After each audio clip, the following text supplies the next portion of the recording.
Alright guys, here's part 2. So, after that incident, we got back together. And, the relationship was still rocky. She still acted that way. I was expected to condone the behavior.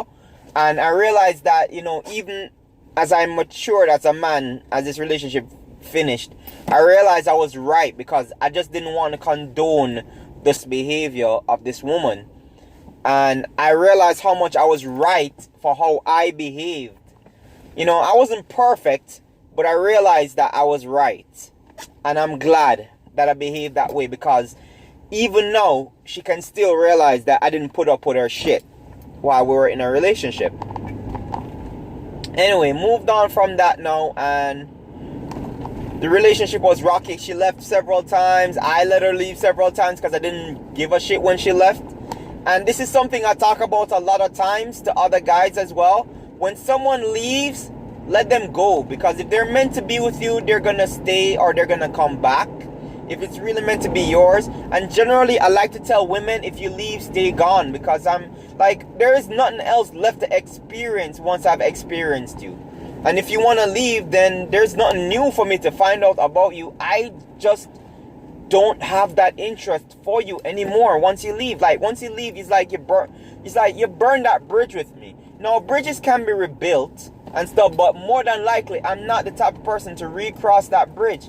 I generally don't like recrossing certain bridges. So that's why when I myself burn a bridge, I don't cross that bridge ever again. I leave it as is.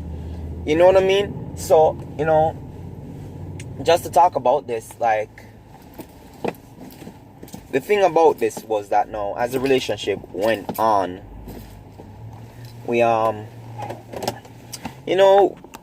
sex was still great. We're still having a lot of it and stuff. Like, probably every other day we were having sex when I left work, or sometimes I would go there early in the morning and go to work late because I had that type of sex drive. I still do. But, right now it's kind of under control. Don't allow my penis to lead me. Anyway, we were on the Rockies and stuff. And, like I said before, there's this time where I went to work in America. And she basically was down back in Jamaica doing whatever it is. And I told her basically I didn't trust her because, I just, like, she was just a shady character. And the thing about it was that because I had been stained from before, it was really hard for me to trust women. And she also knew this too. And a lot of women know this. And even my wife, she knows this as well, that it is hard for me to trust people in general, male and female, because, because I've been burnt, by women and stuff like that. I just I just mask it on both male and female, that people cannot be trusted.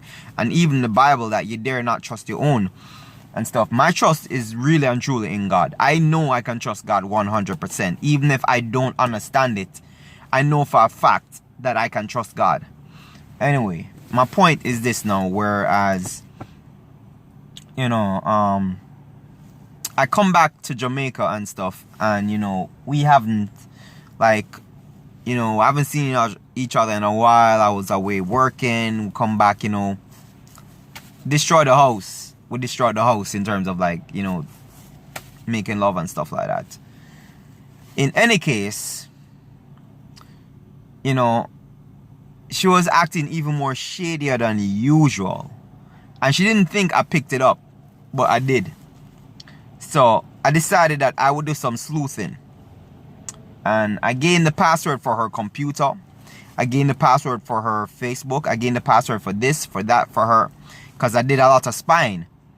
And I saw some messages. That, alerted me to her sleeping with another woman. Right? Now, nothing is as bad as anybody cheating. Even if they cheat with another woman, it's just as bad. It don't matter to me. If you cheat on me with a man, same treatment you're gonna get. You understand? But I think it's more disgusting when you sleep with the same sex.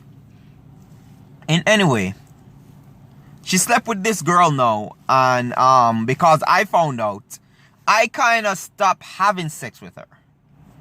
Because I'm like, yo, I'm just not into that.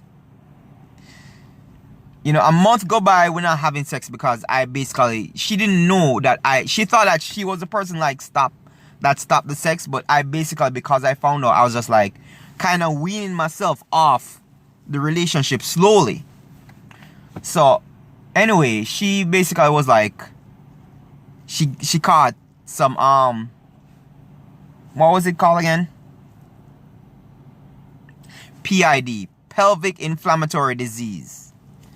Now, as with all whores, rather than accept responsibility for what they do, this woman basically said that I gave it to her. So, we say, alright, cool. You're trying to blame me. But I brought the message to her and said to her, you could have gotten it from that chick. So she went in defense of the woman that she was sleeping with, how the woman was clean. So all of a sudden now, this guy that you slept with for like 2 to 3 years and never gotten a disease from, all of a sudden I'm the nasty one and gave you the disease, right? It wasn't the new person that you had sex with, right? You see, do you see the logic of that? Do you see the logic of some people who are just extremely disgusting in life? In any case, thank God, give thanks to God that I didn't catch it from her either.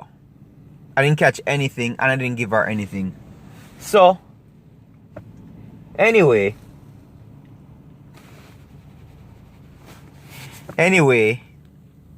she basically like tried to blame me for it. I went in, got myself tested, waited until the results, brought the results to her and showed her for who she was, which she was a slut, and she got a disease for being a slut. You understand? She got a disease for sleeping around. So basically I called her out on it and I said that it's so disgusting that you went out there and you cheated and then you tried to blame your consequences on me. You were careless with your body, not me. I didn't cheat on you. You cheated on me. And so basically she was like, you know, kind of speechless. And she was speechless for a while in the relationship.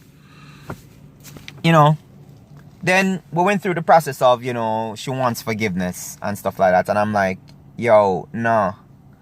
Honestly, she knows that I didn't forgive her.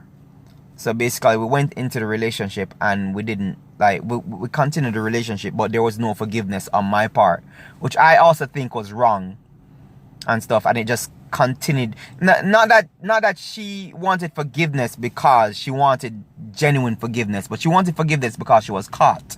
Because if she wasn't caught, she would have blamed that disease on me. And then she would have basically said that I was the person who, you know, cheated on her and whatever it is, with no facts, no evidence and stuff like that. You know what I mean? So she, regardless, she's not saying sorry because she's sorry. She's not asking for forgiveness because she wants forgiveness. She's asking for forgiveness because she's being backed up into a corner, and it is showing the type of person that she is. You know what I mean? And because of that now, she don't have no choice. She doesn't have a choice. You understand? So she's asking for forgiveness because of those reasons. Anyway, part 3 to come along to finish up the abuse.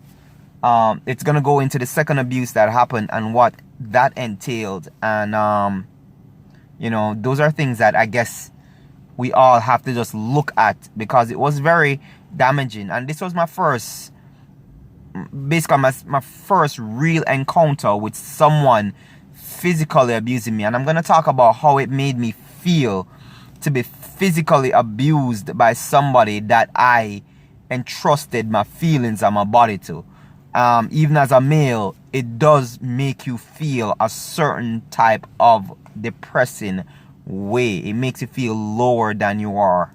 So, you know, stay tuned, guys. Stay tuned for the third video, and let's get into it.